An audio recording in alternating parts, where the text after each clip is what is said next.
What's happening, people, and welcome back to All You Can Eat Warriors, and I mean All You Can Eat Warriors, and we're back here again after the bye round, and we're fresh and ready to go for 7 straight weeks here.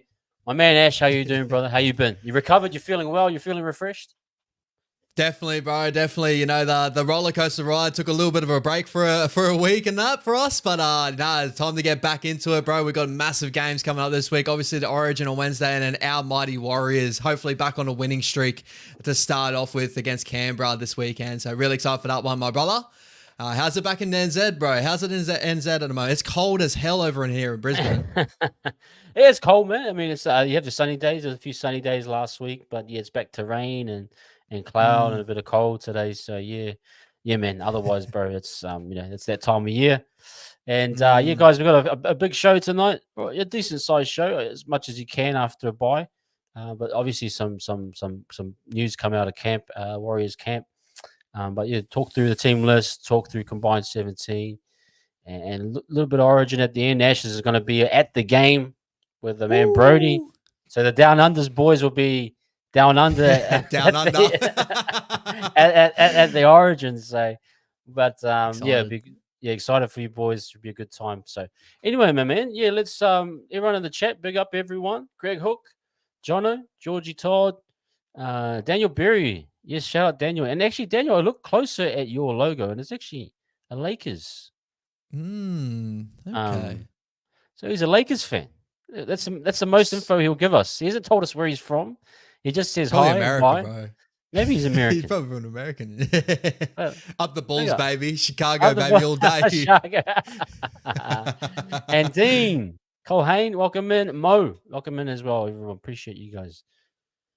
Look, man, let's talk this one here. A massive, well, not a massive, kind of something we knew, but now it's confirmed. Tohu is out for the rest of the season with an injury.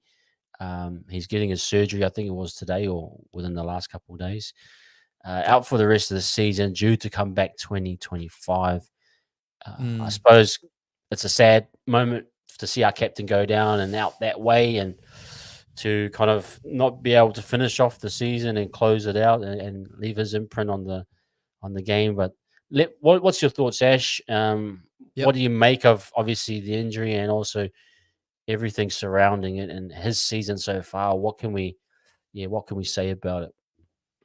Yeah, like fairly disappointing, eh? Like, as you said, like it is a bit of a sad moment that we're going to lose Tohu for the rest of the season, but it's also like Tohu, like he definitely hasn't hit the heights as what he did of last year, and probably for a majority of the years with the Warriors. I think injuries have definitely held him back, and it's no secret that Tohu's been grinding for injuries for a majority of his career through the Warriors. You know what I mean? He's strapped up to the 9, and it's just come down like this chronic wrist injury.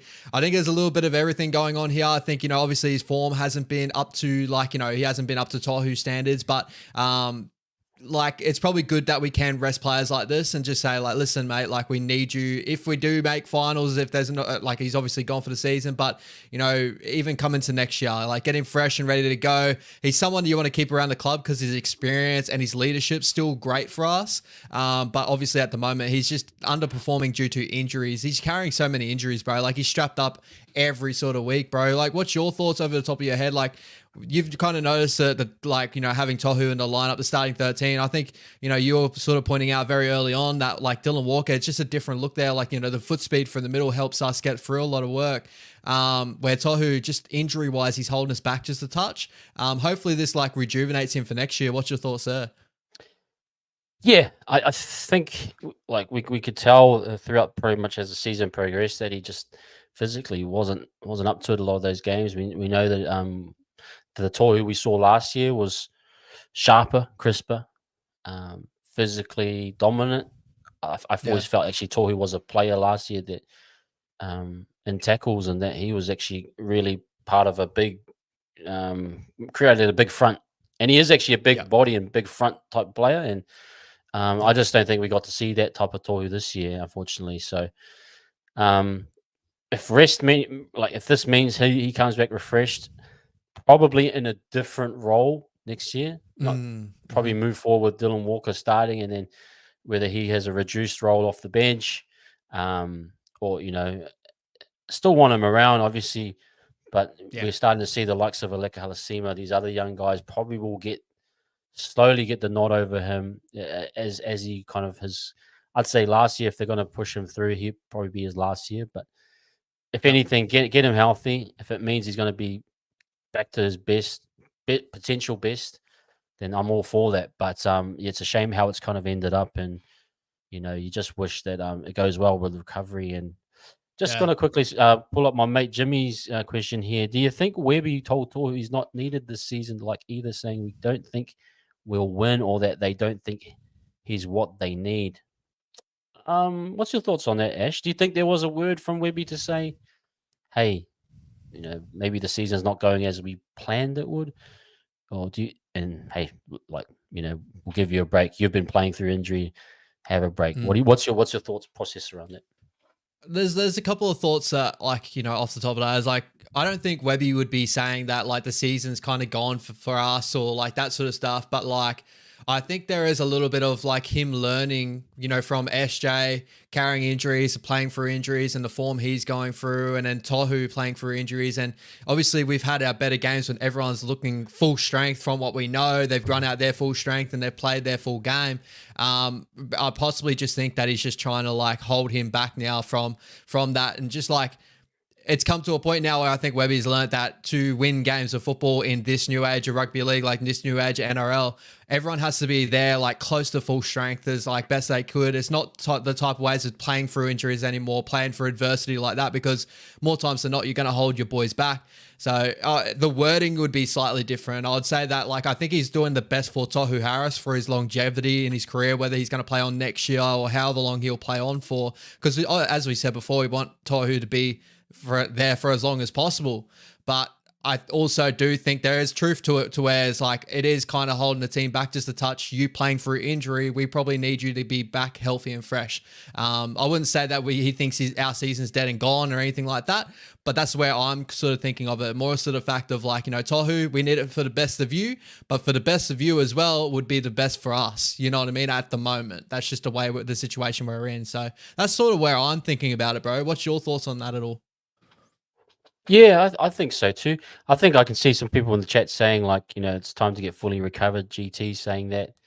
I think there's probably some, they tried to draw it out as, what's it called? Draw blood from a stone, like as much as you possibly could for him and SJ, understanding that those two, especially from last year, so vital and important. And if you could get them back to that form, then that would increase your chances of getting in a good position again.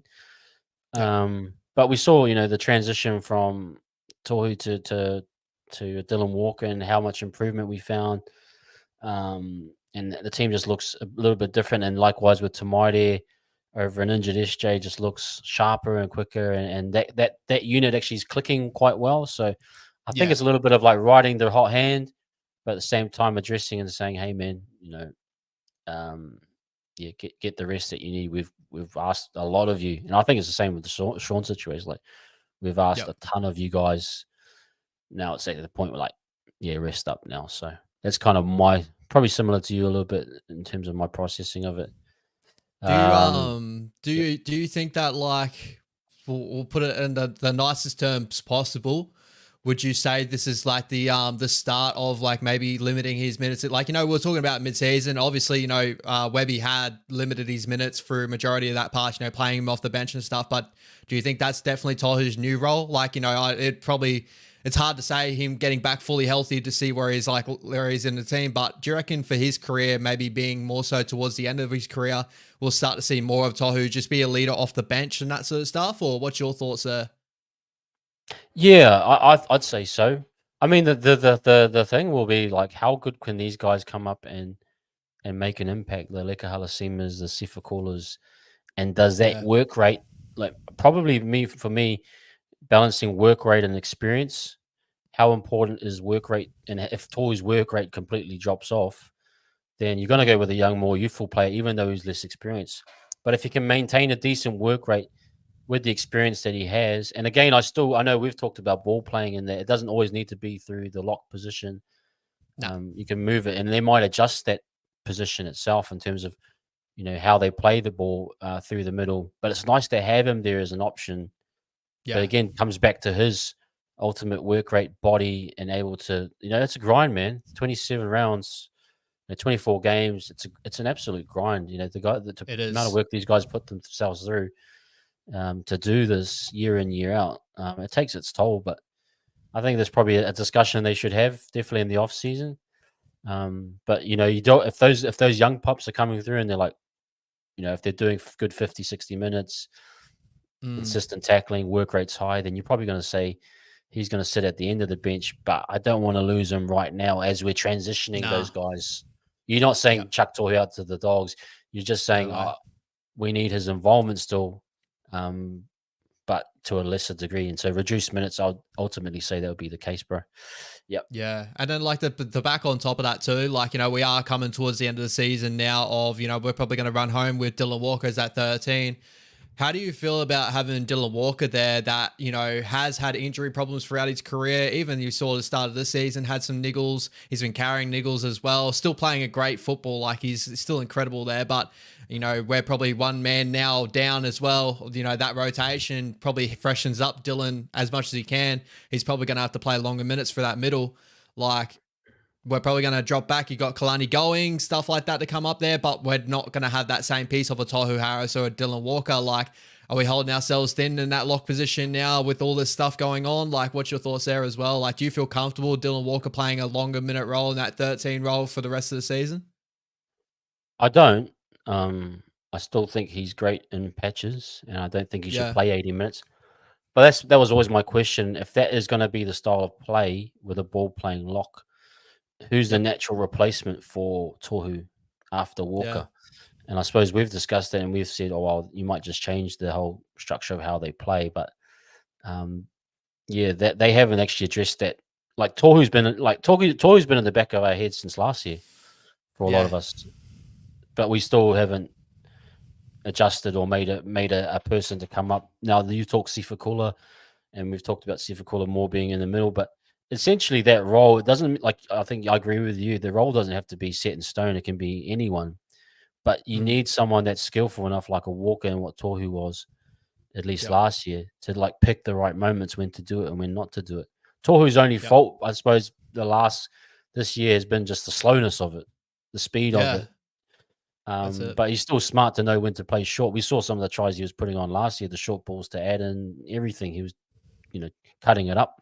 So it's just a matter of like, who is that next successor for that role? If that's how they're going to play, do you think they'll stick with that model of that ball playing lock? Yeah. There's options. Like, I was just thinking off the top of my head, like, we're running ourselves thin right now with like our halves combination of Tomato Martin and Chanel Estavita. But if Luke Metcalf was able to come back later on the season, I could see us maybe having a rotation of Chanel Harris-Tavita and Dylan Walker there. We've seen Chanel play that little bit of a role. I probably wouldn't feel comfortable Chanel playing that role for long minutes. Like, we've seen a couple of moments maybe defensively in the middle, like that Titans game. Even though I'd say that whole group was well off in that Titans game, it still worried me a little bit there, seeing some of the contact he came up with in that game, even though he's got a good contact and stuff. But like, the play in the middle is a little bit different. But I could definitely see that working, like Shania Stavita playing that very similar role. Or again, as you touched on, maybe we just like, Dylan Walker will be that role, but then maybe we switch up into a different look of having someone like a Sifa that kind of straightens things up and it's not so much a ball player, but very much another front row forward that just plays front row footy and just allows Tamati Martin to play one off the ruck and just really control the game that way. But yeah, like it's an interesting situation we all find ourselves into. Like where do we look at when Dylan Walker, if it does come down, Dylan Walker maybe goes down with injury, or who fills in the spot, or who becomes the rotation piece? Like, do we look into the market next year for coming into next year for that sort of role as well? Like, do you think we have something there, or do you reckon maybe something on the market could be there? There's a lot of questions that could come out of this. I think the key, and going into probably the analysis side of it, why do you have a ball playing lock, and what is the purpose of that? And I think ultimately you have a ball playing lock because that person is either can draw attention themselves, and they make the decision that if they know they've drawn the defender in, or if the defender's holding for the outside, they play the short ball, right? So the actual key, the skill set that you need to do that. We've seen it with Dylan and Tohu. If that's what that person just can't be anyone. That can't be Freddie Lussick playing that ball there. Nah. I want to shift off that. Freddie's not going to do anything. But Dylan Walker, he actually gets at the line and creates a threat. So whether that's someone that can be trained into, like a Sifa caller, or whoever it could happen. Yep. They have to be kind of a dual threat. They have to be able to like run hard at the line and draw that attention to create that link, that chain of events, so that they're and I think that's what Tohu and especially Dylan are so good at. They know when to play. We've talked about so much how when to play, when not to play. That last game, I think Dylan played the Broncos. He just took hit ups. He just like, I'm not going to go play out the back here. I'm just going to keep engaging the line because he understands that what the look they need is. So that's kind of my thing, is like you probably want to, if you can get someone off market, but again, it's just not about ball playing. It's about the whole defense, but interesting. I think if we could develop someone from within, I'd love to see it, but just depends on how much that type of role is valued and how important it is. Just another extra thought over it. Yeah, but shout out Tohu. Like, we both agree. Like, Tohu's a massive servant for our club. Like, he's a captain. Like, through the era that we had, like the COVID era and all that, he was one of our shining lights. Like, he was our captain. He got us through that. Just like, he's so composed. He's such a good, like, probably one of the most underrated locks in our competition. As soon as you start talking about the top 5, top 10 locks in a competition, a lot of people forget about Tohu Harris. But like a fresh and like fit Tohu Harris is one of the best like lock forwards in the competition, forwards in like overall in the competition. So hopefully he's doing well. Hopefully he gets his rest that he needs and comes back full strength and ready to go, and see what his new role sort of looks like, if it is a new role in the next season, or do we just keep going the way we're going to go. But yeah, shout out to Tohu, much love from both of us, but man. Gonna see I was saying, man, if Tohu was like probably 4 or 5 years younger, bro, playing in this system, and this like, crazy. It'd be nuts. But the thing too with this system is that it's very taxing. Like, this model, and so you need players that can. At the end of the day, you need players that can defend at a high clip. Yeah. So I think that's just as important as it is having a ball player. It's actually having someone that can. So that's for me, whoever that player is important. But yeah, big up everyone in the chat. Shout out my man Zane. Big up. I think this is my brother Zane from the brothers that do the stream. What's their name? Sideline. Sorry, man. Bro, funny boys, man. Good stuff, bro. Honestly, shout out my brother Zane. If it is the Sideline boys, ask them where they're from, because I'm sure they're from Brizzy. They're from around the area anyway. Yeah, they are, bro. Yeah, the Shout brothers out are the boys. in Brisbane. Yeah, man. Yes, but yeah, okay. Some thoughts here. Tani's saying Cape Roll covers 13 pretty good as well. Yeah, that's kind of a. I've heard that look before. Like, but to start the season, when I did my predicted lineup, I heard a lot of people saying like Cape Roll could be another front rower for us, and I'm like, I don't see it. I like him as an edge back rower, and maybe centre cover if that. I think these days he's probably better suited on the edge, but yeah, he could do. He might surprise us. Yeah. So no, appreciate all the love, guys. Pump up that like Like to get to minimum 50 likes. And everyone on Instagram, thank you everyone for coming in. We appreciate you guys. But come over to Wise Up TV on YouTube if you want to jump in the comment section. Here we go. My man Zay. Yeah, bro, it's me. We are on the coast, Ash. Okay. Love it, brother. Love it. All love from here in Brizzy, my brother. Yeah. And particularly was, can CHD put on some weight and play lock? We talked a little bit about that. Great defender, ball player, and eliminates who is playing 6. If you had a chance, I know you've been to the Gold Coast game. What was the size like between a Dylan Walker and a CHT? Is it same kind of frame that can be filled? Because some guys have a smaller frame that just cannot be built to a massive size. Sifakula, for example, was like a guy that was skinnier, but he just blew up. He's big, So what's your thoughts around CHT? Can he pack a little bit more weight, or is he and does he match up physically against the likes of Dylan Walker? I think he could definitely put a couple of pounds on. I wouldn't say that he needs to put a couple of pounds on, because I say he's a fairly bigger body anyway. Like for a half, he's actually a fairly big body. I think he's around that 6'1" range, pretty decent size. When you look at both of them together, Dylan Walker's definitely the smaller, probably a bit more of the blockier shape type of player. Like he's definitely taller, a little bit more lankier, but from what I've seen with him, he's had that one sort of off game in the middle there with the Titans, but we've seen limited minutes out of him. Remember, was it I'm trying to think of a game off the top of my head. He ran off the bench late on. I don't think it was the Broncos game. He was playing half in that game. It was a little bit before that. But anyway, he played from the middle there and actually looked really, really good for the middle. I thought his foot speed was really nice. His passing, his connection was really on.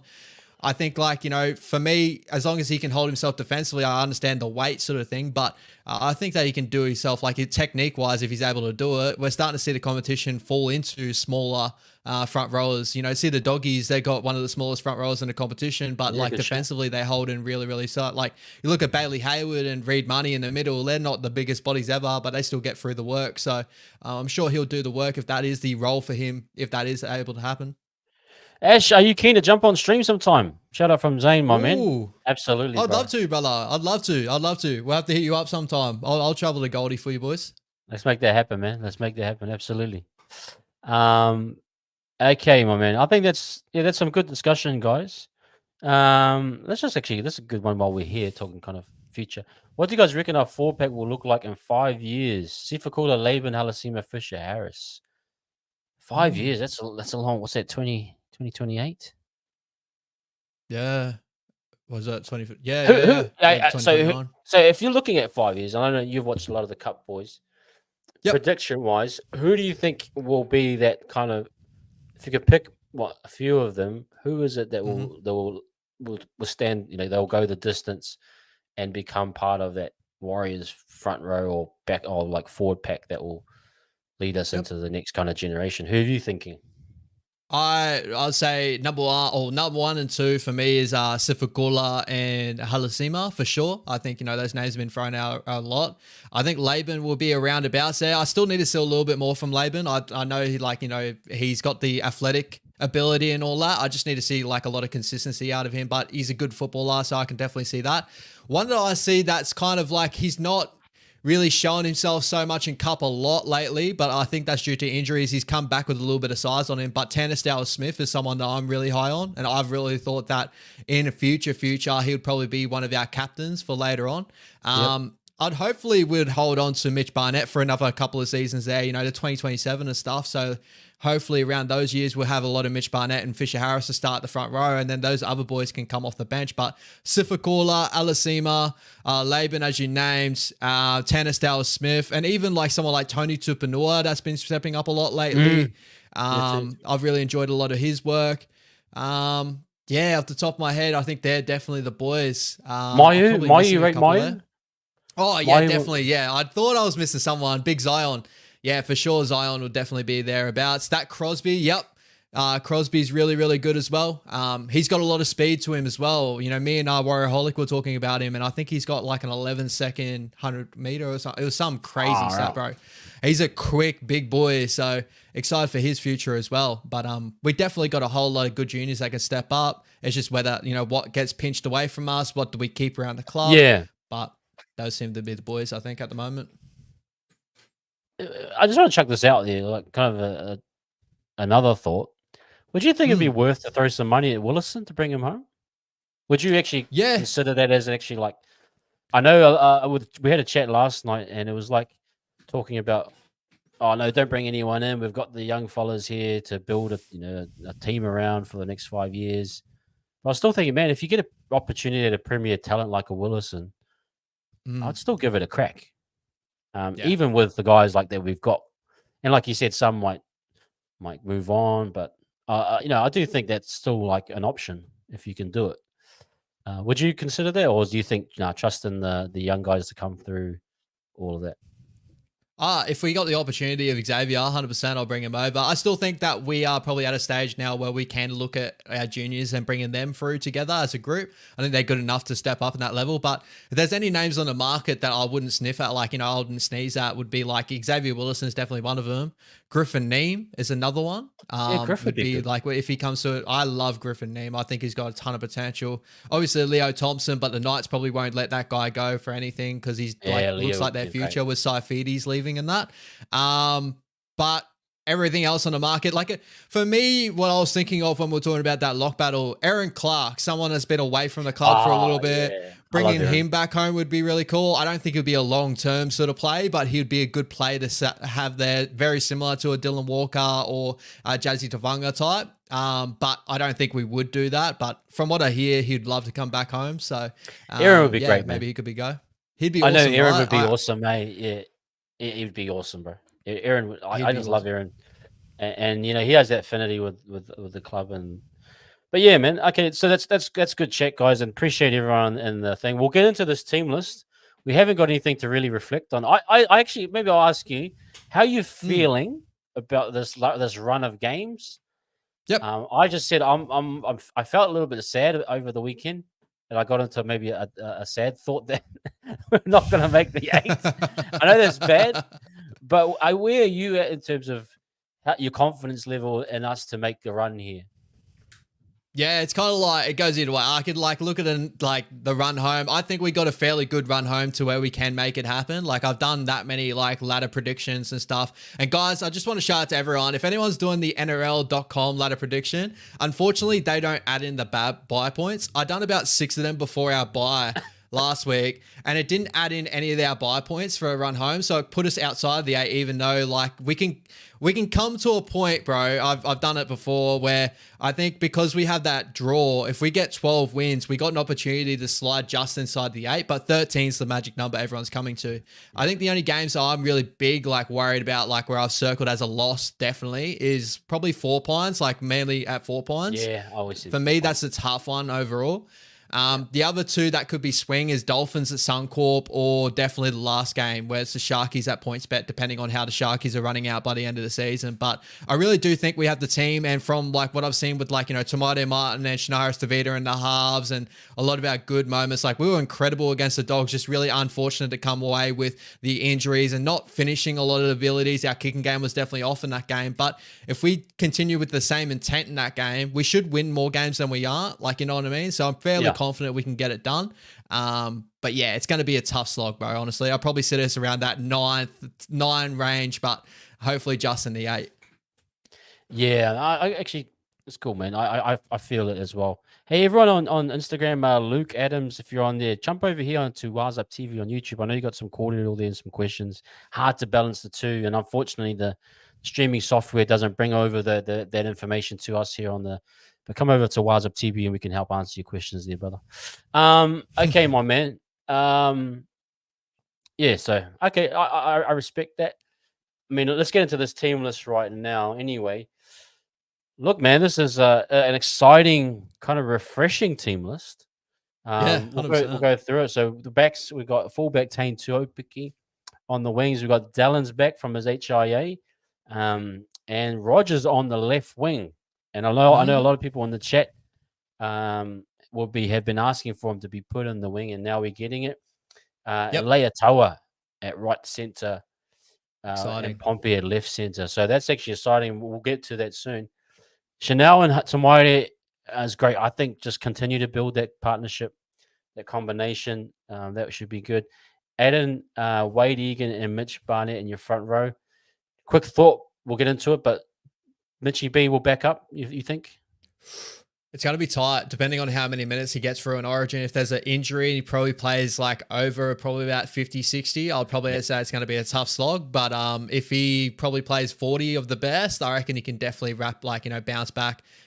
Playing in Canberra, Suncorp Stadium, it's not too big of a turnaround to bring back, even though it's a Friday night game. So I reckon he can definitely do it. And from what all the rumors too, bro, apparently players say that it's a lot easier to back up closer to Origin than what it is on the Sundays and stuff like that. Your body starts to get sore over the run home and you still play with a little bit of energy. So I definitely think he can definitely back up. The one big name we'll get to a little bit later on, Curdy Capewell, I'm not too sure about him. He'll probably play a decent minute stint in Origin. So we'll have to see how he goes.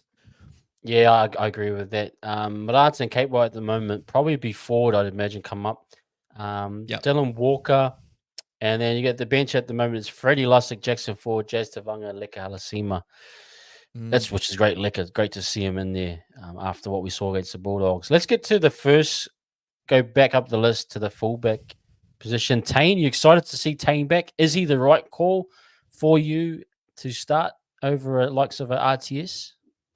Yeah, 100%, bro. I think we touched on it a little bit last week when we did our tier list breakdown and stuff. I was saying that if it came down to this, I'd say Tane Tuapiki is our second option of fullback and Rogers our third option, mainly because Rogers obviously put it out there where he wanted to play center this season and learn how to play center, but we'll play anywhere that we really put him. Where I feel like, Tane Tuapiki has stepped up at that level. He's done amazing. The start of our year was really, really good with him there. And even when the periods of the Panthers game and stuff, he was incredible out back for us. So he'll do a great job there. And having Roger out in the wing too, that opens up the ability to have Tane Tuapiki out in that fullback role. Probably the only other look I could really maybe see us have was because Monty possibly out, if that's right. Yeah. Yeah, so Gossi would have to come in on the wing. So I'd prefer having Tane Tuapiki at fullback than having RTS at fullback and Gossi on the wing, in my opinion. But what's your thoughts there? Yeah, I definitely like Tane at the back there, and I like the adjustment to Roger as well. I think Rogers carries, if you just isolate his carries, and let's be honest, he's better than Koss. Even the wing position. That for me is. We're not debating RTS and Montoya. We're debating RTS and Kossi or Setu too. And I think RTS is the right call there. So I'm actually happy with it. But I love Tane. I've talked about, the smaller fullback is kind of the trend at the moment. And so I think that's really smart. I think he'll give us an uptick. I think we'll get some quicker movement on the field. Tane's very smart too. We've talked about his movements and picks his moments right. So, yeah, I love it, man, and I think that's a great call. I just want to quickly, welcome. Okay. I welcomed in Luke Adams over from Instagram. Quickly, Luke, thanks, man. Do you think the coaches are accepting the season essentially done and choosing to blood the young fellas?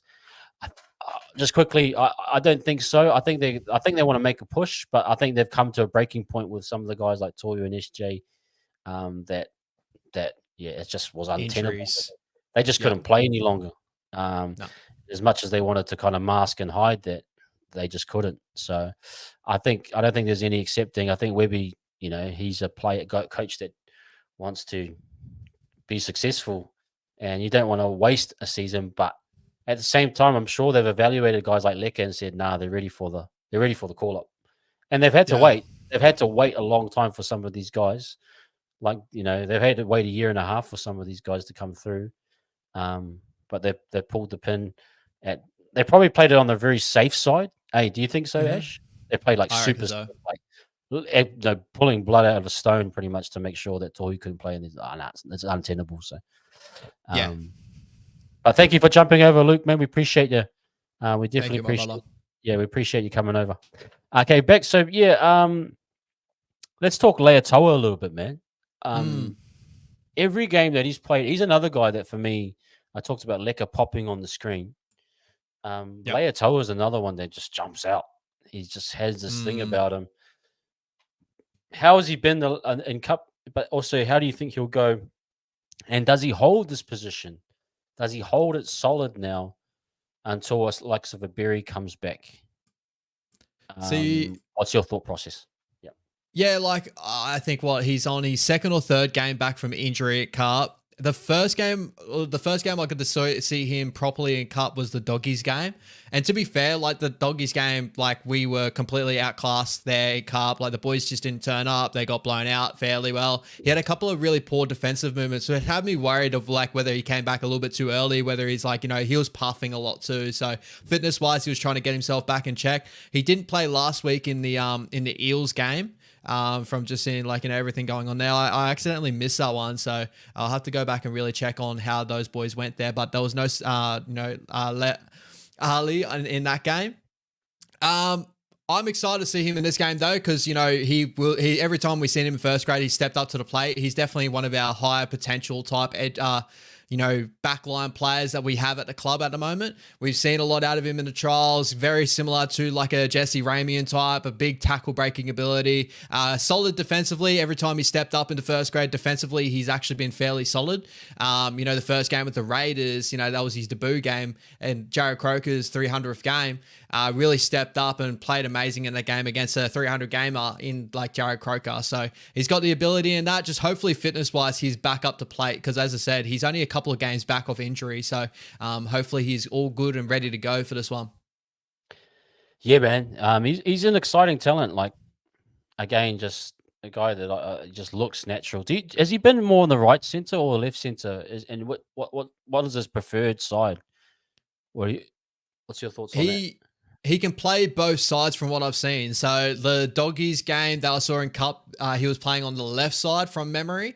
But like, when we see him in first grade, he can play on the right side. So I've seen him play on both sides. He can play either way. I'd probably say I've seen his best football majoritively on the right side, just because he's got a really solid left-hand fend. But again, he hasn't done a bad job on the left side from memory either. So I'm excited just to see him either way, just to see him up there against first grade competition, because legit, he's got the tackle breaking ability down in cup. That just makes him look like he's out and out first grader ready to go. I just think at the moment, the way everything was going, our first grade squad, we just weren't able to really fit him in with the Rocco Berries of the world. Adam Pompey stepping up, Roger Tulvazashek in that center. But now's his chance, you know what I mean, to see how he goes for the rest of the season for however long he's in that spot for, and really to take this opportunity, because he's definitely got the chance to be our first grade center for years to come. Yeah, man. I think it's a shame, because I think he got injured in the Raiders game last year, after the Raiders game, and then he played the Penrith game this year and got injured. I just hope he holds up. I'd love to see him, like I even said it last year, I'd love to see him string 3 or 4 games together. And I think he's got the opportunity here just to like actually give it a solid crack. And I hope Webby sticks with him. And I think him, and like I said, you got to have pace. Leia Togitogitau and Zalesnik gives me a feeling like of speed and X factor. So I'm looking for that edge to kind of to be firing. Let's get into the halves, man. I know they've taken a bit of criticism from their performance against the Bulldogs, but for the majority, they've been really well. What is it that you feel they need to do against this kind of this Raiders pack, or this Raiders team? Do they need more of the same, or do they need to make some adjustments? What is your feeling around Tamari and CHT? Yeah, I'd love to see more of a growth in their kicking game. Obviously, I think that's the biggest talking point between our halves that we have currently right now. And I believe they'll get to a point where they'll be decent. Like, I don't think that Tamari's got the long boot in him that like a lot of other bigger, halfbacks do have in a competition. Like, we're going up against Jamal Fogarty, fresh back off injury, but pre-injury, he was leading a competition in kick meters. So he's got a big boot on him. Very similar to it's going to be a similar sort of matchup to like the Doggies matchup, where, on the opposite side of the end, like they've got a player in Jamal Fogarty that's going to be able to kick him out of trouble for a lot of the game. With our boys, there's more of the fact of, as soon as they get into really good field position, because our backline's never been having trouble to get us in good field position. If everyone's fit and healthy, ready to go, we get in a good field position. But it's all the footy IQ kicking game. So some of the moments in that last game, there was the kick for Montoya where he had to chase where he was injured, just wasn't on. A couple of the grubblers in behind just weren't really on at all. Tomato showed that he's got that in his locker though. Like, the game before that, the Broncos game, where he looked up, saw Tristan Saylor, the opposite side of the ruck, put that grubber in behind for RTS. That's what I was sort of seeing from Tamati Martin, that's what I want to see from him. But the growth area is definitely their long kicking game. If there ever is a point where we're behind our 40 or even within that 30 range, to put a nice kick into the corner and get the boys into our defensive sets is probably the side where they need to fix up on a little bit more. So, in my opinion, Bo, but what's your thoughts? I think they fell into, it's kind of weird because I noticed they fell into a pattern where it's similar to how Sean and Tamati played, where Sean would do the long kick and Tamati would push in and get into that first tackle, the second tackle. So what they're doing is with the same with CHT. CHT pretty much did all the long kicking, and then Tamati played that role where he gets in and helps out and tackles those first two tackles. Yeah. I preferred the other, like obviously in more dominant games where they actually shared the load a lot better. I thought this game against the Bulldogs again fell into kind of a predictable who was going to get the long kick. I think there's some validity to. I understand they both. CHT probably has a longer kicking game. They don't have both have a deep kicking game, but I like the off balance kicking options more so. Yeah. And yes, you run the risk of not getting a deep kick, but I do like that it keeps both sides' defense on edge. I felt that we kind of fell into a bit of a predictable pattern out of yardage going with CHT and then Tamati going and defending. I suppose we just acknowledged that it was going to be a grinded out game. Maybe we weren't going to win the yardage battle at times, and you just needed to pick one person to do that. But I think exactly like you said, the short kicking game needs to be improved. The kick to Montoya was never on. There was no communication. But like you said, we've seen Tamati be organized and focused and put off some amazing kicks. So I just hope we see a bit more of a better communication, more focus from them. And hopefully that sees a natural improvement. But yeah, I'd love to see a little bit of ball for this right side as well. I see them get some love, Leia Togitogitau and Zalesniak, but I'm liking the look of what Tane will do and how he might pop up. And that ball playing option he provides, he might have a bit more juice in the legs than what CNK's had lately. So expect our attack to be on the ball a little bit more, a little bit sharper and quicker. So I think they'll be fine ultimately. Yeah. Yeah, and like the positives to our halves that we're running right now is they're both full strength, like they're both healthy, and they're both like, well, Tamati mainly is a gunslinger. Like he'll make the play happen. He'll play eyes up footy, and he'll instead of like seeing that the player's got to go out the back the whole time, he'll hit a short ball. He'll do a face ball to someone. He'll like play off the cuff sort of thing, or throw the ball that's needed. Like sometimes it doesn't come off. The Matty Burton intercept last week, well not last week, the week before, sorry, with the Doggies game. But that's what I love about Tamati Martin. Like he will like just let it go, and he'll do it. Chanel is very similar as well, so that's the positive of both those boys. But yeah, the only area I really need to probably nail down on, being real nitpicky, and it's a big part of the halves game too, is definitely a kicking game of footy IQ wise, of just putting the right kick in the right option. And that's what Shawnee had in spades. But with the boys that we have now, like I definitely see Tamati Martin can grow into that. I wouldn't say he wouldn't. Like, I think both those boys have the ability to, be better in that option. So we'll just see them grow together and get their kicking game on, because we've seen other good kicking games like the Penrith game from memory. I don't think we lacked too much in that game at all. The Dolphins game, I saw a couple of kicks where it was a bit wayward, but other than that, I thought fairly well. When Chanel was in their short kicking game, I thought he was fairly solid there too. So we've seen some good ability from those guys too. So I wouldn't say it's a major issue, but it is an issue that they need to fix up on. Yep. And let's hope they do, absolutely. Okay, let's get into our forward pack. That talking point about Mitchie B, if he plays more than 40, I'd actually agree with you. There's just too much of a short time frame. The intensity of the origin, especially as a middle forward. I know the outside backs usually do back up quite well. The likes of a Critter, I've seen him back up for the Doggies with no real drop off. But the middle forward, the taxing element of the game, if Barney's playing over 50 minutes, I'd probably say the same as you. And probably I'm looking at the deeper bench here. You're probably going to push. You might go to the smaller thing with Jackson Ford again. I mean, there is Bunty R4 in your extended bench.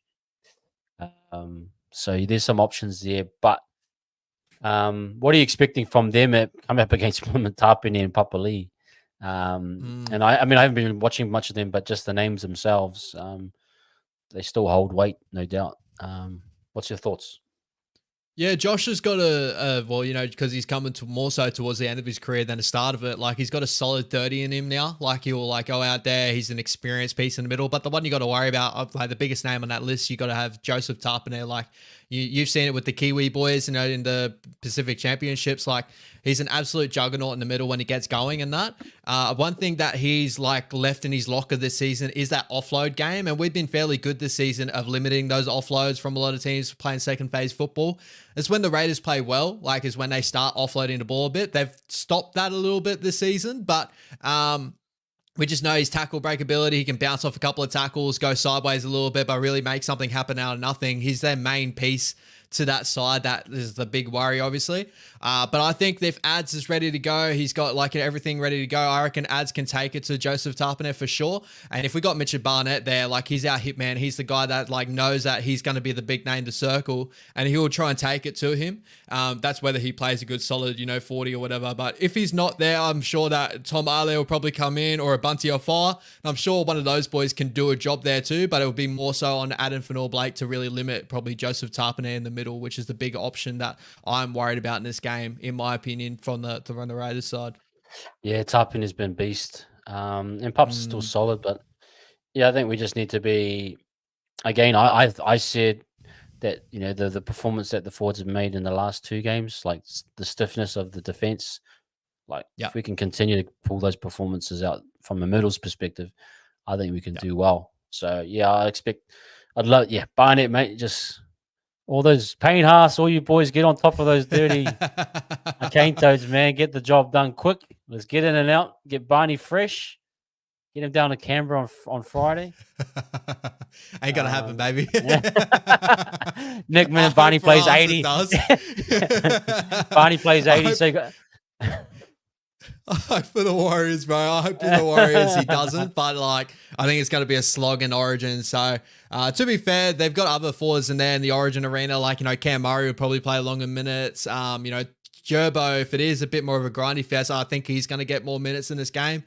Payne Haas is good for minutes. So I think he'll probably get a good solid 30 out there, probably 40. But it's honestly, if like Gerbo goes down with injury, if Payne Haas goes down with injury, those are the problems where he'll probably stretch out and have to do a decent job in Origin. So I'd probably say about 70%, I reckon he'll back up, 80%. But as soon as an injury happens in the middle of Origin, bro, that shoots all the way down to probably about a good 20 or 30. So we'll have to see how he goes in the middle of the Origin arena. Yeah, man. Yeah, let's hope so. Let's just quickly talk Capewell. I doubt he will back up, but then again, depends on how the game goes. But if you were to replace him, who would be his replacement?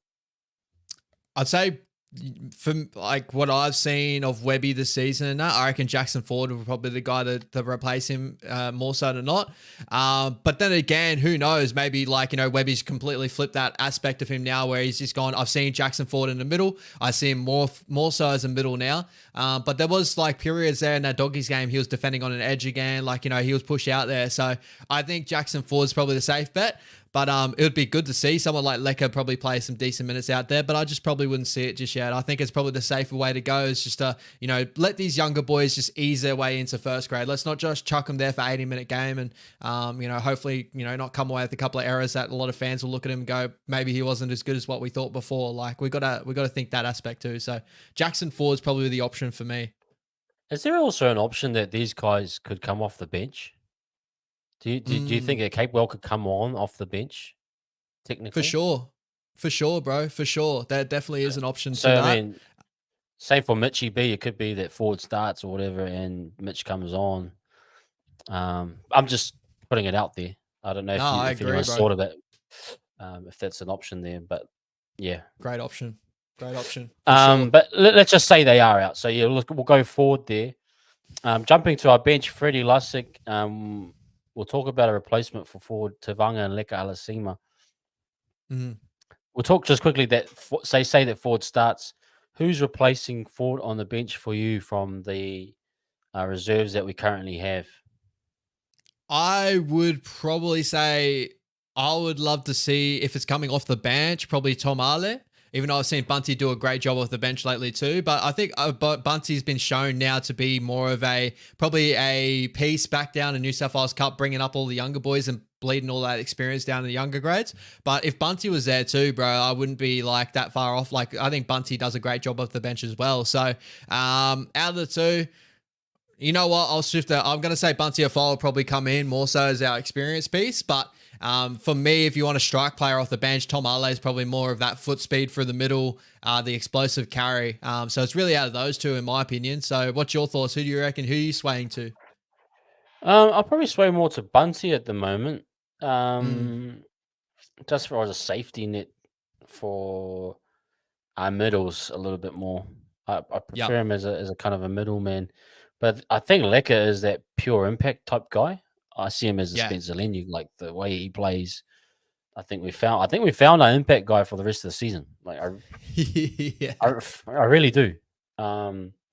So yeah, in a weird way, I'll probably go with Bunty as a safe option. But I mean, I could see the option of Tom, but you probably just want a little bit of backup in the middle because Lecker, like you said, he can play on an edge, right? He is an edge back rower, bro. Like, you know, he was only put on in the middle for his debut, I think, due to injury and stuff. But all his best footy's on the edge, in my opinion. But he could definitely do a job in the middle. Yeah, I mean, if I want to have a more physical presence, I'll probably want Bunty just to kind of shore up defensively, do all the 1%ers. Yep. If I need a bit more impact, I go Tom. But like I said, if I've got Lecker there, I'll probably stick with him as that main guy to come on and do good 20 minutes, like a good solid 20 minutes. They're the two for you reckon too, bro? Like you see Jacob Laban later on. I wouldn't carry Jacob Laban on the bench as well. I think, you know, having Lecker and Laban both there would be probably too inexperienced. But, you know, what's your thoughts there? You probably go Tom Ale or Bunty Afoa as the two to chuck in? Yeah, I'll go Tom or Bunty before Laban at the moment. I think Laban just needs to probably sit this one out. Yep. Sit this game out. But would like to see Laban as a actual like a specialist player, develop him into something like an actual proper back row. Is he an actual right edge back row or left edge, or what is his actual position?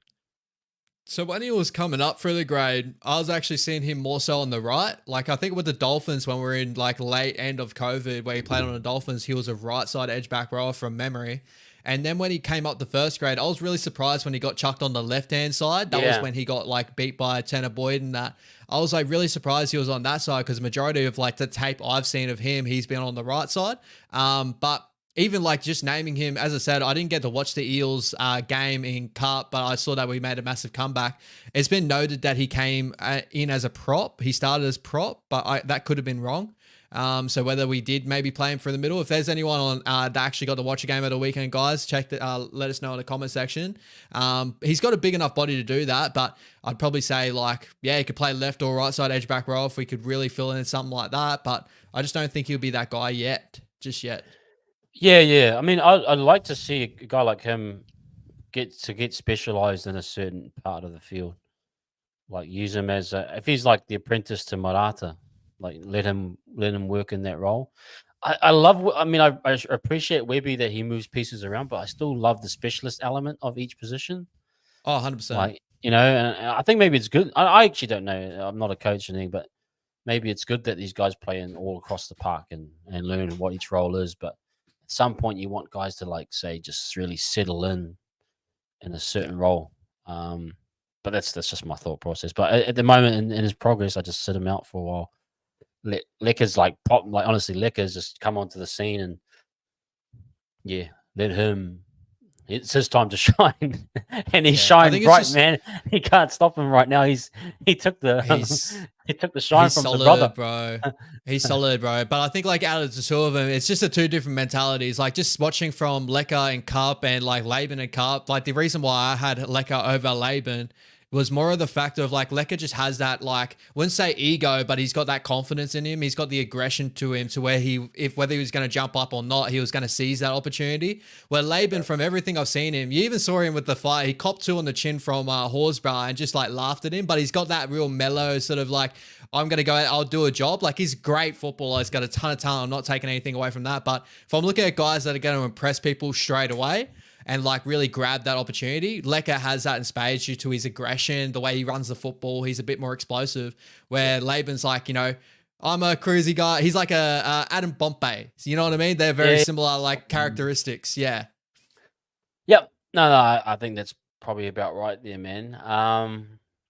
And yeah, just like you're saying, different style, but Lekker's like he's commanding attention, and that's what I like Exactly. about him is that he'll draw attention, Yeah. and maybe an extra week of him being used and knowing where his spots are, where to jump in. This will be great. Just quickly Exciting. on Freddie Lussick coming back into the team. Mm-hmm. Um, do you see him? He did play a bit of front row, obviously due to injuries. Do you see Yep. him more coming just back in as just genuine hooker cover, or I suppose if injuries do come again, he might have to play a bit of front row. Yeah. I think he's definitely going to be our hooker cover. I think that was just our last ditch option because we didn't really have anything else on the bench in that game. But I'm sure like Freddie just seems like that type of bloke. If you're going to tell him to play prop, he's going to play prop for probably about 80 minutes of the game. So defensively, he'll hold up and all that. But I do see him just majoritively as like a hooker rotation. Whether we do come to like him be starting or we can throw up those sort of looks, but I don't really see him being like a 13 option or a front row option, anything like that. I think he's solely a hooker that can do a job if you're going to call him on, like if say, brother, I need you to do a solid 60 in the middle. Can you do it? He'll go, yeah, sure. So he's just that type of bloke. Absolutely. Okay, man. I think we've talked kind of generally about everyone. I just want to get you kind of a rough feel on the Raiders, how they're going. I know they're kind of sitting just below us or above us, I think, on the ladder. How has their season gone from your observations? Are they a contender? Are they in the legit hunt for the 8? What's your read on them as a team? Yeah, from all the teams at the moment, obviously they get the inclusion of Jamal Fogarty and Zach Hosking back. So that's two big ins, fairly big ins overall. I would say that out of all the teams that are chasing the 8, they're the ones that are least likely for me to get into the 8 from this year, the way it looks like. They started the season fairly well. They had a really good run to start the season, played some really decent, like grindy football where they were in the top 4 for a majority of the time there. And people were like, are they really a top 4 team? Are they a top 8 team? Now they're kind of showing they're falling off the pace a little bit. Judging by their stats, bro, like, the last 3 games, they're scoring 14 points per game, which is well off the pace. They're conceding 26.6 points per game, which is, again, well off the pace. And then when you look at their overall stats, like, they're scoring 19.6 points per game, which is third last in the competition right now. And they're conceding 25.4 points per game, which is fifth last in the competition right now. The only thing with the Raiders is stats don't really matter for them too much because their type of football is just they just turn up on a day and they'll play whatever's out there. They'll grind you out. They're one of those weird football sides that like they could be in the 8 with a negative differential and people are just sitting there like, how did they get here? But there's a lot of opportunities for us to really, make a statement in this game if we're able to. They're definitely got errors in their game. They're not the best team out of getting ourselves out of the back end. A lot of that work from that comes from their forward pack of a Joseph Tarpanen and stuff like that. And they're also the second worst team currently right now for creating line breaks. So they don't really find a way, poke their nose through the line at all. Usually when they're in attacking football, they don't usually throw the football around too much unless they're really well behind. They're trying to get back into the contest. So there's a lot of opportunities in this game, as I said before, for us to make a statement if we're able to turn up, and we turned up with the same mentality as we did with the Doggies, in my opinion. That's the way we're going to have to do them. We saw the Cowboys a couple of weeks back put a decent score line on this Canberra Raiders side. So I think we can do a very similar thing. I'm just looking at actually right now, and I'm just seeing that they're on a 4-game losing streak. I saw the Cowboys, the Tigers tailed them up at Campbelltown. Lost in a close one to the Storm, but again losing tight to the Knights. Do you think that form kind of picks up for them, or do you think they kind of continue to? I suppose they're up and down, and like you said, game to game is different team you get each time. But what do you think they can continue to slide, or do you think they sort of pick themselves up going into this last part of their season? Well, they're the team for me throughout the majority of the run into the end of the season. I think they're one of the teams that could fall into the bottom 4 discussion later on in the season. Again, this is yet to be seen with Jamal Fogarty coming back as a lineup. I think that's a massive in for them. But with the track record of what they were going with before that, they were sliding quite significantly, in my opinion. Like the Knights game, not last week, the week before, was a really disappointing game from them. Like the Knights did everything they wanted to lose that game, but like the Raiders didn't want to win that game. It was a weird sort of game in that one.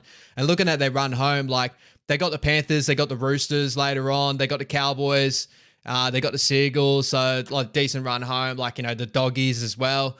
I can see him probably dropping a lot of games here. So hopefully we're not the game in the middle of that mix where they get a nice win on us to get themselves back on the winning track and go on a losing streak again. But again, as I said before, they're the type of team that on the day they'll give you a hard test. But whether you can withstand that test for a good 20 to 30 and blow them out late, whatever you can do there, that's really up to our ability. So they're the team, as I said, I feel like they can fall into the bottom 4 discussion, in my opinion. I think they're probably going to fall off the pace quite significantly. Fair enough. Fair enough. Let's get into quickly should we any other talking points before we'll obviously get into our combined 17, but then we'll talk score prediction. Anything else before we get into the combined 17 that you're thinking, thought-wise? Nah, no, off the top of my head, I'm really excited to see Roger on that wing look. Like, I'm willing to put my hands up and say if he plays amazing there, like 100%, he can be our winger for the rest of the season. It's just going to be interesting to see how we deal with Montoya and that whole situation, dropping him back to Cup. Like, because I love Monty. I think he's done some good jobs for us as well. You know, obviously last year I thought he was really good for us as well. But I'm really curious to see how he goes at wing. He's obviously going to get for a ton of work, run rate and all that. It's just more of like, you know, him and Pompey together. I think that's going to be actually a decent combination defensively. I'm really excited to see how he works with Pompey there because I reckon he'll talk really well. Other than that, bro, yeah, it's just a wait and see on Mitch Barnett and Kurt Capewell because they're definitely the two names that if they fall out of the lineup, this could be a really close game from there. If Mitch Barnett end up playing, I could see us doing a good job, probably a 1-12 contest still, but, you know, getting over the top of the Raiders here. But that's just my thoughts at the moment. Yeah, I agree. Hey, guys, yes, please hit that like button. We like to get to minimum 50 likes. We've got 62 of you guys in here. Sorry, something happened with Twitter. We can't stream to Twitter. I'm saying we need a premium account. So I'm sorry if we missed all of our Twitter people.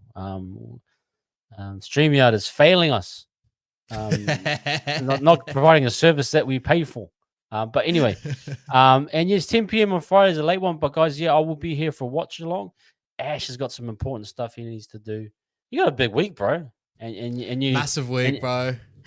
And you owe it to someone special to make sure you do it well. You're under the pressure like the Warriors, bro. You got no room for error here. You got to, bro. You got to go 6 on the trot right now. I had to sign one of those waivers, bro. You know what I mean? Like go to State of Origin. I'm really sorry, babe. I love ya, but I'll make it up to you later on in the week. That's one of those sort of waiver slips, bro. And I did one of them. Oh my goodness, yeah.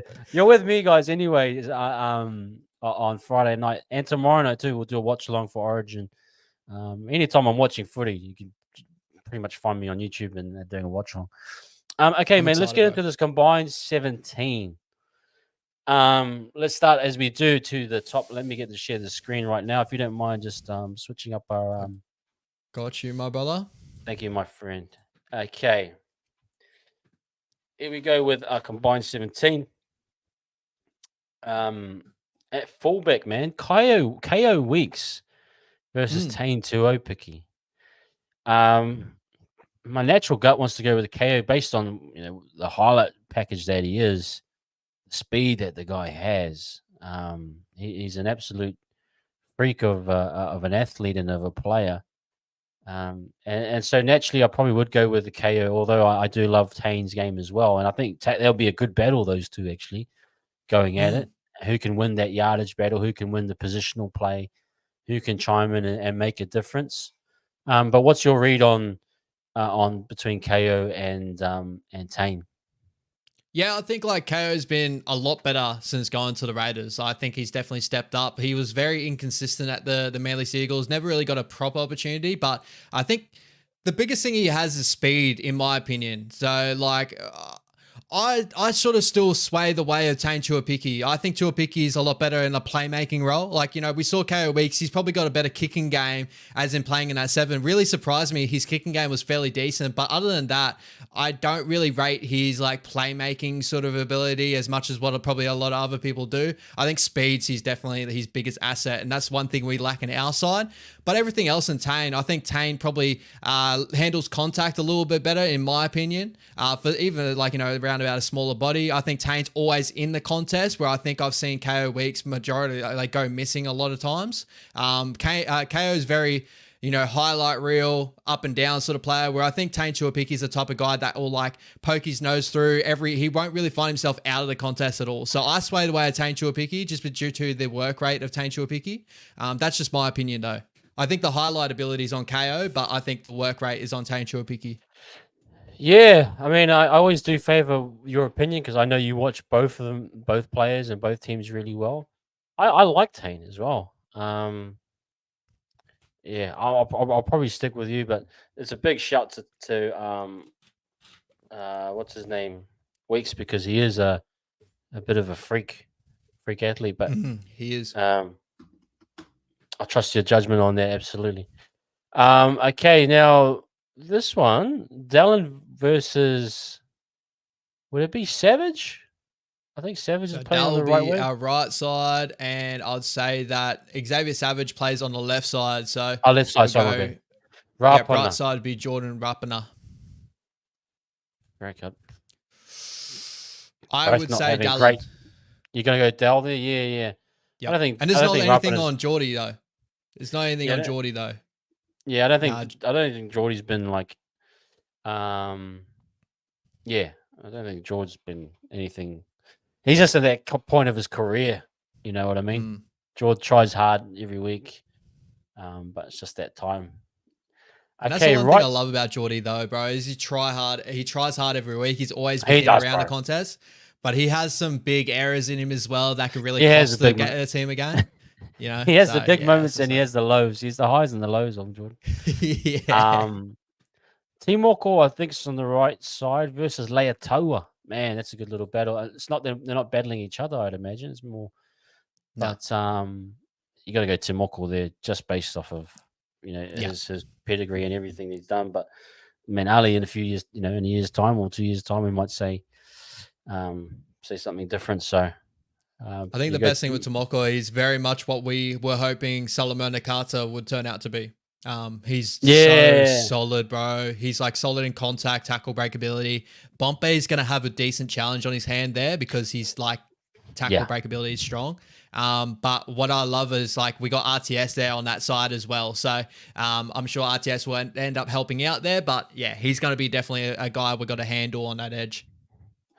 Yeah, man, love Timoko, especially for Kiwis as well.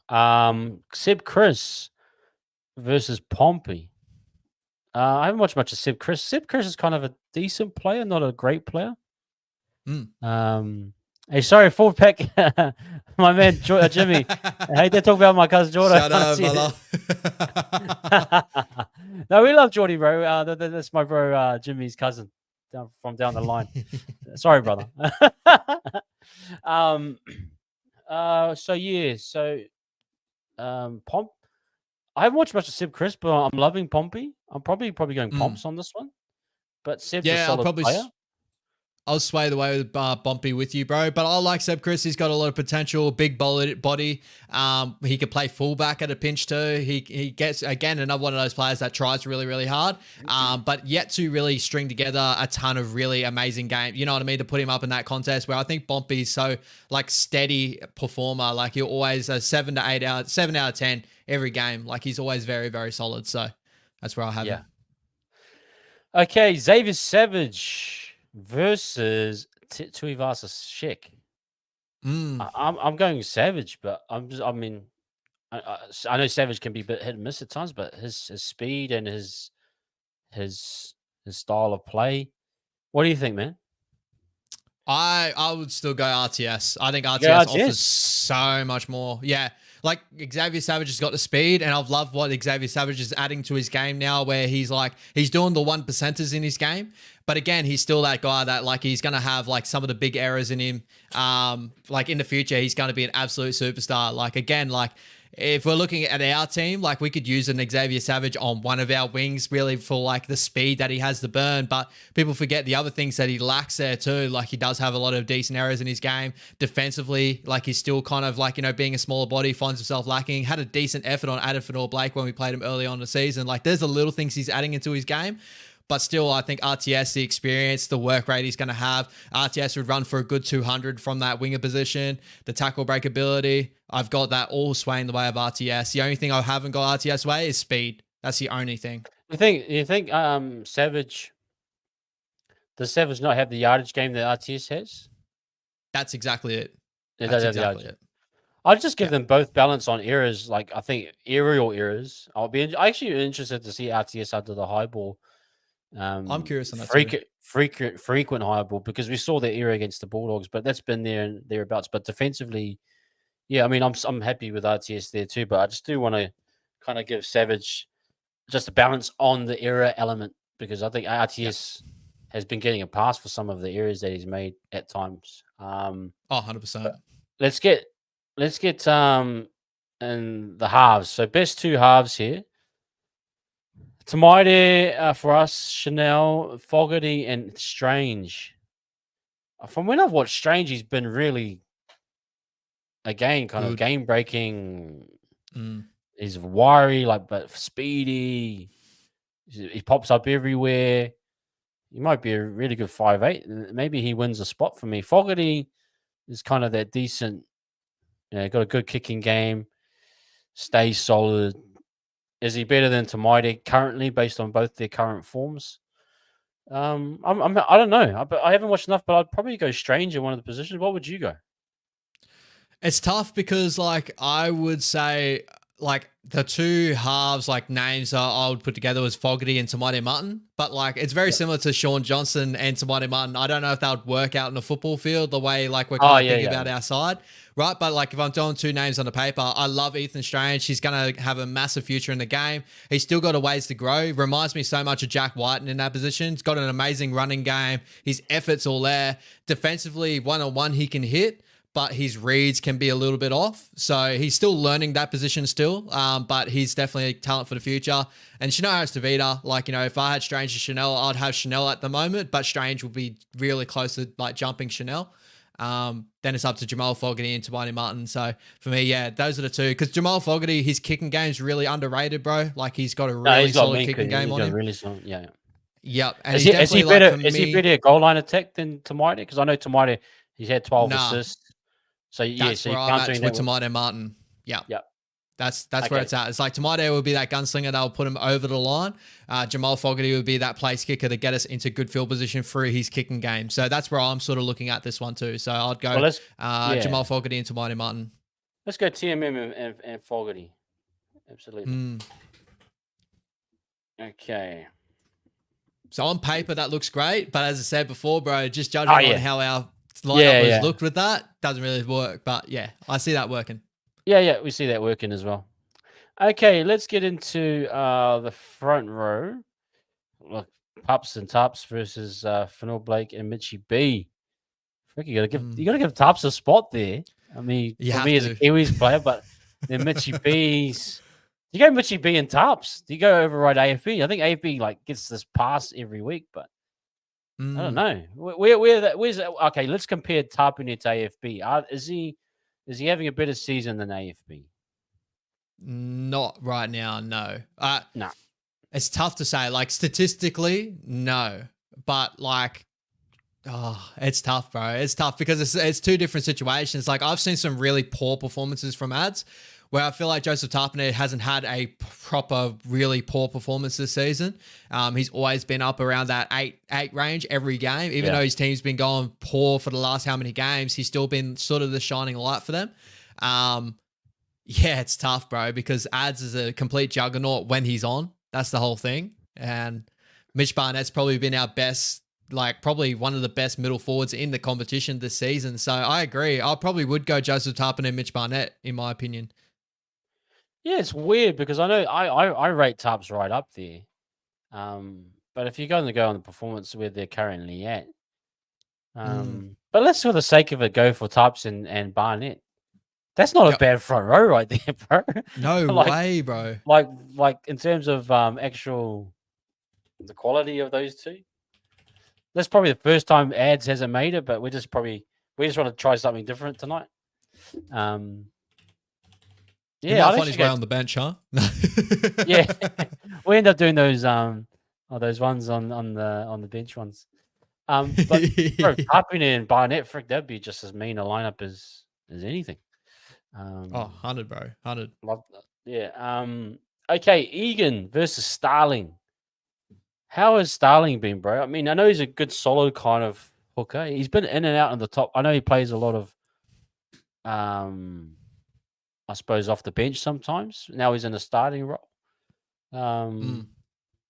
Does he outplay Egan? Egan for me has been like we haven't seen these massive games. Remember last year, I think we had massive games from Egan, and I think it's kind of leveled out. Whether actually there might be something related to in terms of the actual halves partnership. I think Egan and Sean were almost, meant for each other in terms of stylistic. So maybe he's not getting that same opportunities as what he has. But for his actual play, like I mentioned, he's played probably 7 or 8 games straight with no HIA, knock on wood, no real bad injuries, and he's played long minutes. So if we add that into his game, where does he compare with Starling?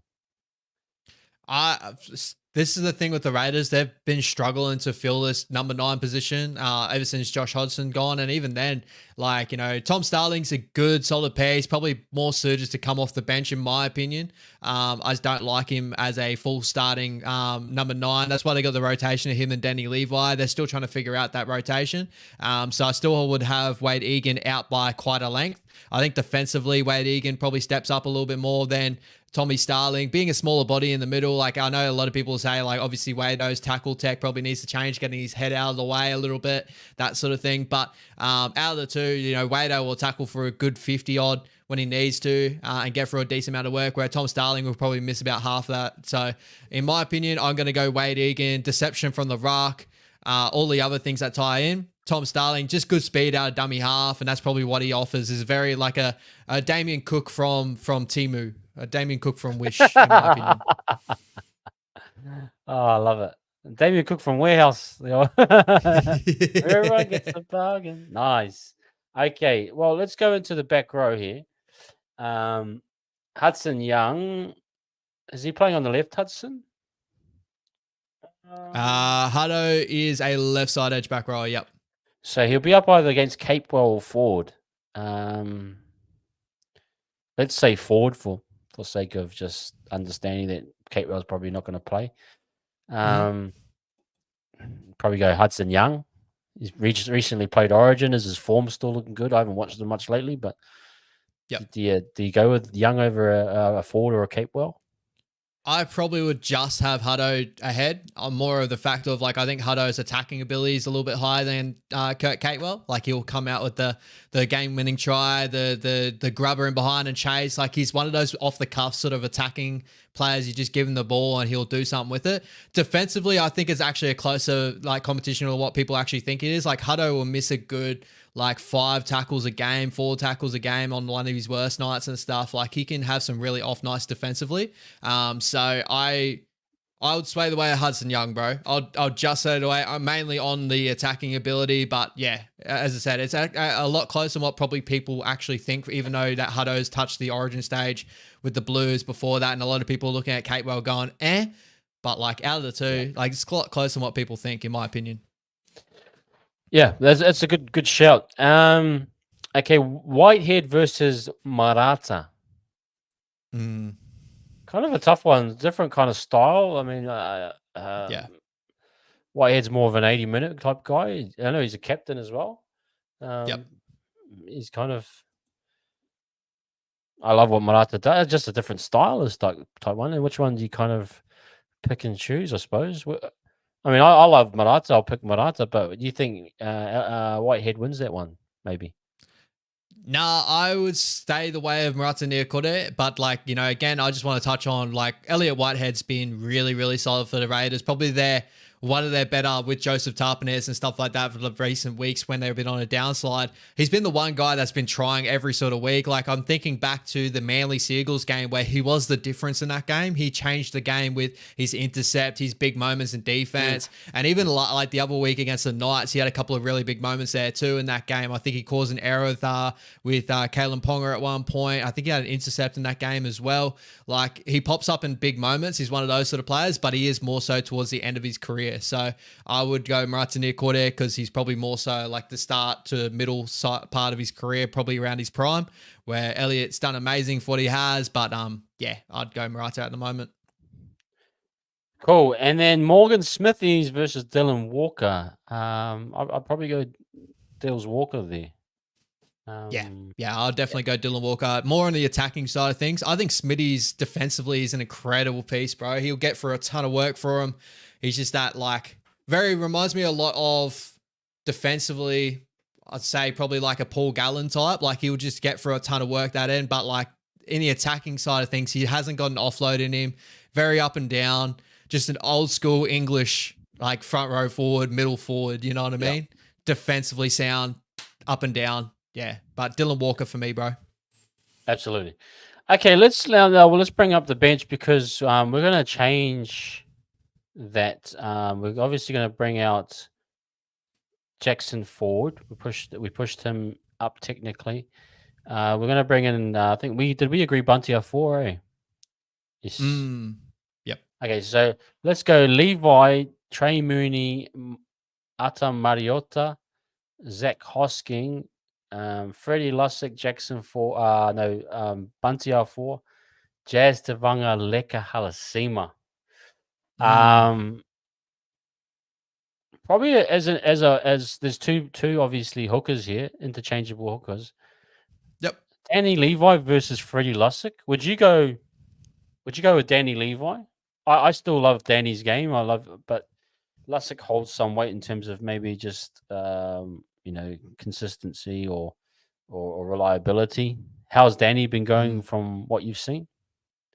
Yeah, Danny had a good start to the season. Like he just found the try line well more than what a lot of people expected in that. But I've always had a massive soft spot for Danny Levi. I've always enjoyed the way he's played football. Reminded me of like a young Isaac Luke when he was coming up. I was like, bro, he's the next guy. But he's had a weird career. Like he's just bounced around multiple clubs. He had a good start to the season, as I said before, but he's kind of fallen away to where now him and Starling have more of a 50-50 role than what that had previously. Defensively, he can get caught out with a ton of work going his way. He can really like start blowing. So fitness-wise, he's not really there. Where I think Freddie is a very, very fit footballer. He'll get for a ton of defensive work in the middle. If I had to choose, bro, again, this is like take my rosy-colored glasses off of Danny Levi. I'd probably sway away at Freddie Lussick. I'm going out of the two at the moment. The more consistent games, Freddie Lussick. But I still see the ability of Danny Levi. And he's got that good sniping running game, like out of dummy half. Yeah.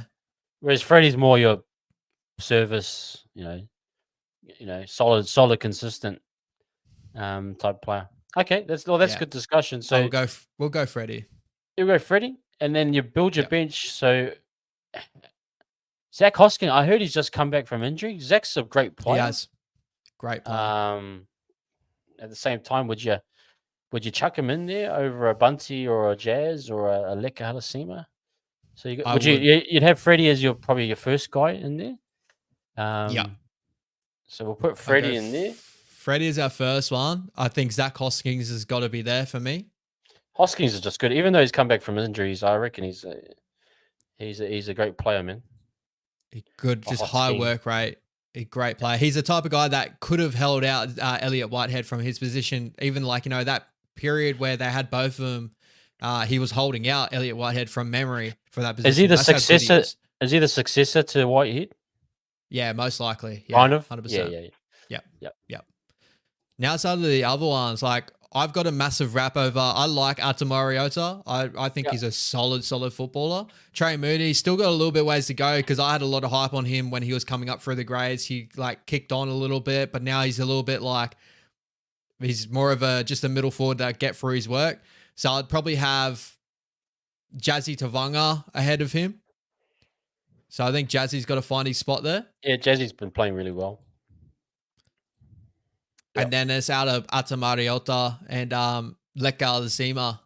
And I think it's crazy because like Leka has only played one game, but he just looks like a, you know what I mean? Where, bro, you're going off like Ata Mariota's had a lot of really solid games. I know a lot of people probably not like think and seeing it out of him, but like when he gets some decent minutes in the middle, I think he's like definitely well up to first grade standard. It's just like he probably hasn't had that game of like Leka. Just everyone's going, ooh, Leka Lasima. I like him. What's his like, you know what's I mean? his work? Like, let's be fair to Atta. Like, what's his work rate? Leka's only played 20 minutes, but he's almost taking out one of the starting spots. He's probably beating out Hudson Young right now. A lot of people would love him over everyone else, but you can't just do that. Like, he's still so young in his career. Like, you know, he'll get through probably a good, like, you know, 93. I've seen a 100-meter game here, like a 75. Like, he's up and down one rate and all that. Like, gets through a decent amount of work. Doesn't miss a ton of tackles. But, like, he's a decent-sized body. Can play in the middle. Lek is just that, like, piece that everyone's looking at. He's just like, he could be I the gotta future get something. You got to have Leka. We'll have Leka there, huh? We'll go Leka, bro. We have to. Go Leka for the boys. Yeah, we'll just like, there's no Raiders fan in the chat unless I'm wrong, but we'll just ride high with our Warriors, bro. I saw a lot about Jacko being a Raiders fan, so maybe Jacko's our resident Raiders fan. Oh, huh? is he? Oh, Jacko. Good on you, buddy. Good on you, mate. And from the old school. Okay, man. Well, that's the side guys for you. Look, Tane at the back, RTS, Dallin, a lot of speed there. Timoko on that right edge is beautiful. Fogarty to Maide, like we said, probably wouldn't work, but and then you got the front row of pro. I just love to see Tapine and Barnett. That would be mean. And then crazy, Egan, right? Young, Newcore, and Walker obviously tying you in there. And then we kind of win the bench out there. Definitely looks a strong Warriors kind of team. We probably could have even had AFB and Barnett in there. We just decided we wanted to look at something a little bit different. Could have even had like AFB Tarpon and had like Barnett on there. Yeah. Like there's so many other options you could have gone. But yeah, that's the team we got. Absolutely. And it's looking kind of even in a weird way in different parts of the field. But yeah, anyway, guys, that is your combined. And Strictly, thank you very much. 12-5. Didn't realize that. You got good with maths. I'm horrible with counting how many spots. So 12. Thank you for that, Strictly. Okay. That is us for that segment, guys. Thank you very much. As always, please hit that like. We like to get to minimum 50 likes, guys. So if we hit 50, please keep going. But anyway, my man, I think we're close to rounding this segment up. We'll just get into score prediction now. Yeah, bro. Look, man, I had a little bit of a chat on here last night, and I said, like, this game for me is an important one. It's the one that you want to start to get your roll on because, we've talked about getting to 13 wins, how important that is, and, you got to start now. And 100%. So for me, it's like about getting a dominant game. I've said I'd hate to see us in another nail biter. I don't feel as confident in playing in the golden point situation, even though we've been in one. I still would like to see us kind of get into a strong 8 to 10 point win here. 13 plus would be great, obviously, but I think you're probably looking at playing at Canberra. It's always tough. Even though last year we absolutely destroyed them, I think under different circumstances, we understand it will probably be a much closer game. And to go off what happened at the start of the year in Christchurch was a great win, but didn't really nail the win till the last minute. So the last kind of 10, 12 minutes. So, I think it'll be a tight game, especially away. But I'd like to see us get to an 8 to 10 point lead. How are you feeling about how the game's going to go and what the score might be in the end? Yeah, like I think it's going to be fairly close for majority and then maybe pull out late, hopefully. I know the Raiders will probably go all the way to the very end. They'll probably won't die completely off, but I'm probably sitting at that like 26 to 16 range, something like that. I think that we can get some points on these guys, especially the way that Tamaito Martin's playing football at the moment. If he attacks at Hudson Young and Ethan Strange is what we tried to attack at the last game, that's definitely the option for us. and definitely on the opposite side of things is shutting down on, like, if they're going to go to an edge, they go to Matty Tomoko. If they don't go that edge, they're going to try kicking behind for like an Xavier Savage type and just off the cuff sort of thing. But other than that, I don't really see their attacking shape really hurting us. They've never really hurt a team in a competition with their shape this year.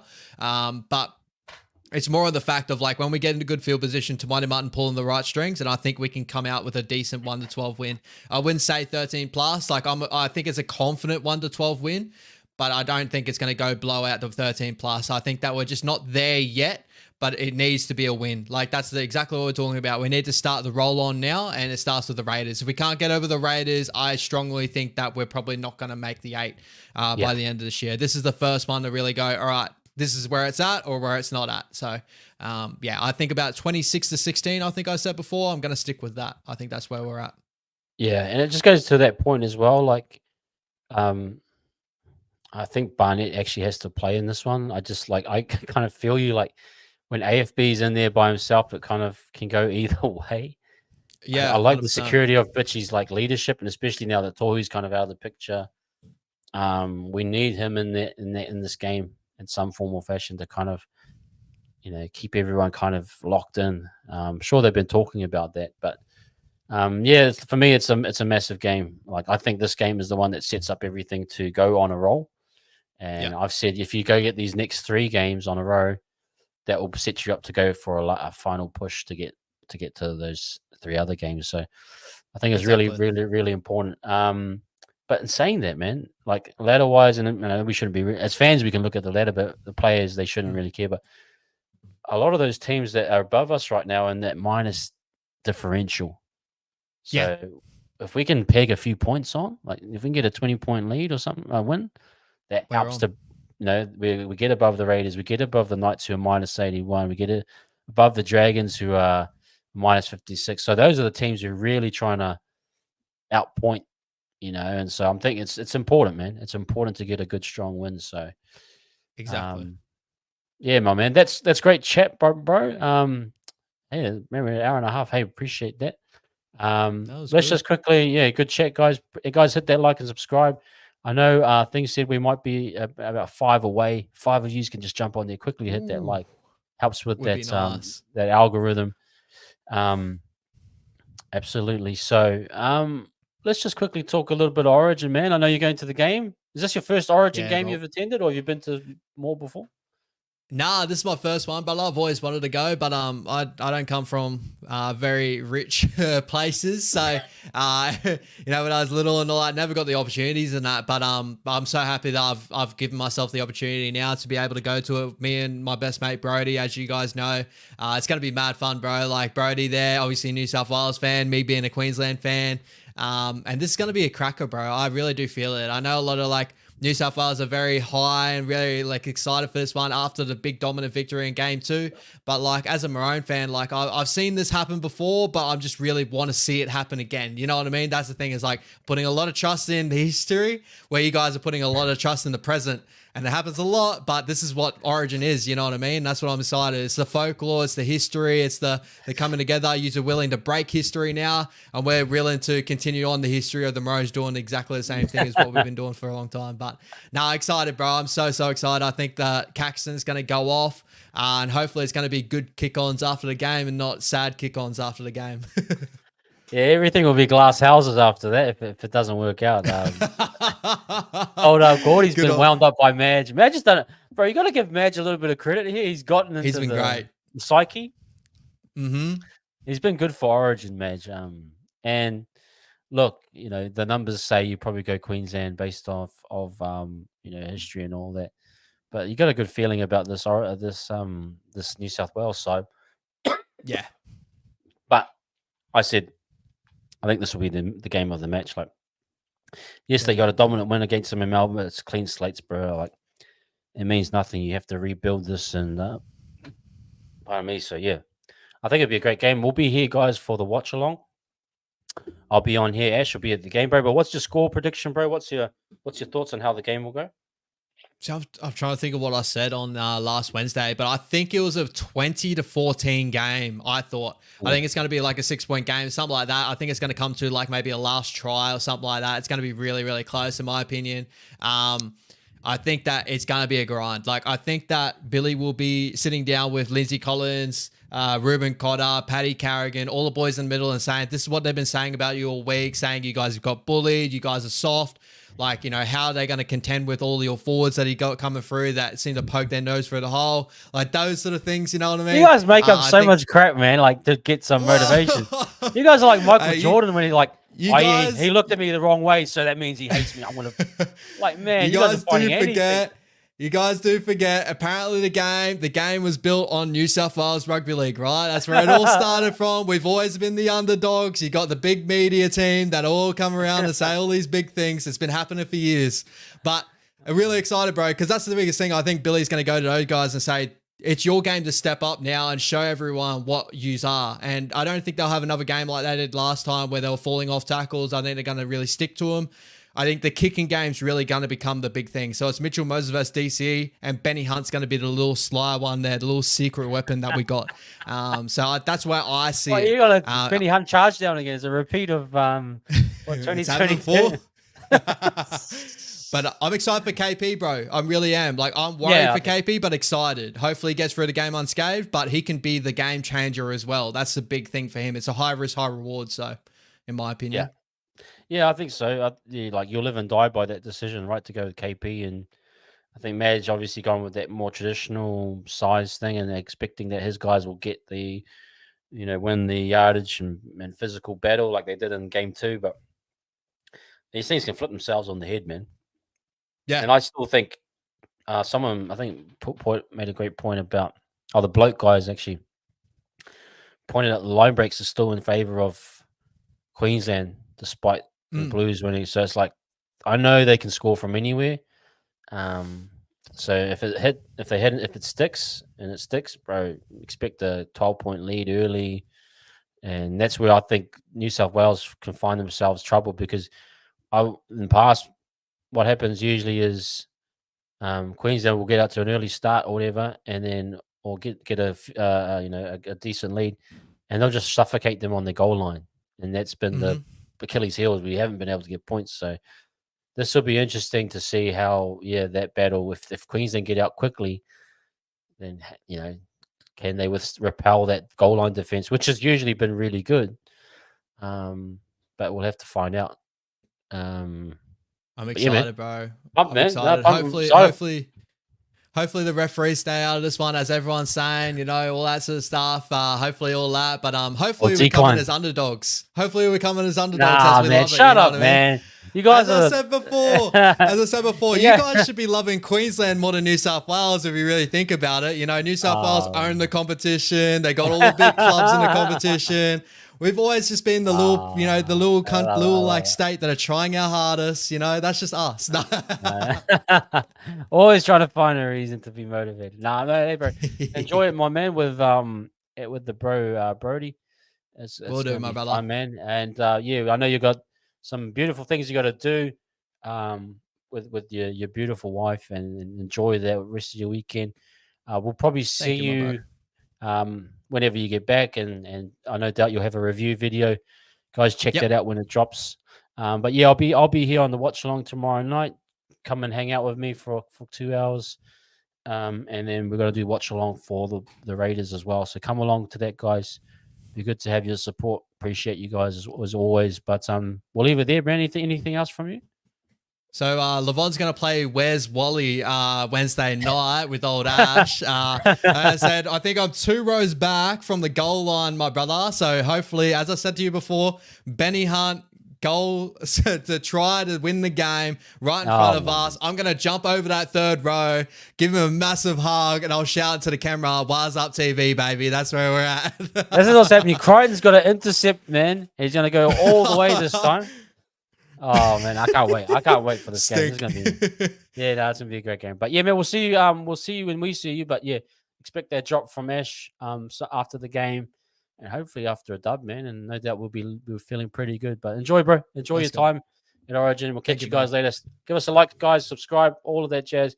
We'll catch you later on. Peace. See ya. Up the waz, baby.